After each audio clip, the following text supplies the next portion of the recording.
भारत के दूसरे सबसे अमीर बिजनेसमैन गौतम अडानी पर अमेरिका में गंभीर आरोप लगे हैं। इसी को लेकर राहुल गांधी बीजेपी और अडानी पर जबरदस्त हमला बोल रहे हैं। दरअसल राहुल गांधी लंबे समय से अडानी समूह और मोदी सरकार के बीच सांठ-गांठ बताकर सवाल उठाते रहे हैं। हाल ही में अडानी समूह पर अमेरिका में गंभीर आरोप लगे, जिनमें वित्तीय लेन-देन से जुड़ी जानकारी को जानबूझकर गलत बताना और भारत के राष्ट्रीय संपत्तियों को निजी हाथों में सौंपने की बात शामिल है। अडानी समूह पर रिश्वतखोरी के आरोप लगे हैं, जिसके तहत अमेरिकी अधिकारी ये जांच कर रहे हैं कि क्या अडानी समूह ने एक ऊर्जा परियोजना में अपने हितों को साधने के लिए भारतीय अधिकारियों को रिश्वत दी थी।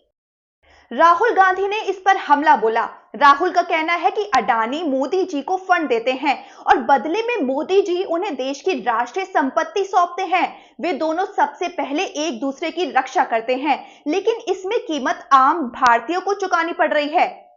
उन्होंने क्या सवाल उठाए, चलिए आपको बताते हैं।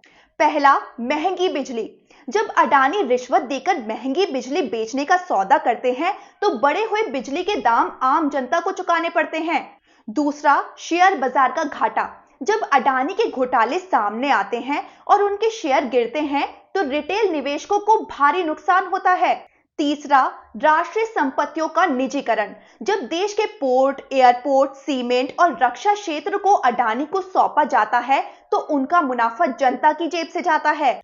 राहुल गांधी ने जनता से इस खेल को समझने की अपील की और कहा कि इस भ्रष्टाचार से केवल जनता की हार होगी। राहुल बोले कि मोदी सरकार और अडानी के बीच भ्रष्टाचार का खतरनाक खेल चल रहा है। राहुल ने अडानी की गिरफ्तारी की मांग करते हुए बीजेपी पर हमला बोला कि मोदी सरकार में अडानी जी का कुछ नहीं किया जा सकता। मुख्यमंत्री 10-15 करोड़ के लिए जेल के अंदर चले जाते हैं, लेकिन अडानी बाहर घूम रहे हैं। मोदी सरकार उनको बचा रही है।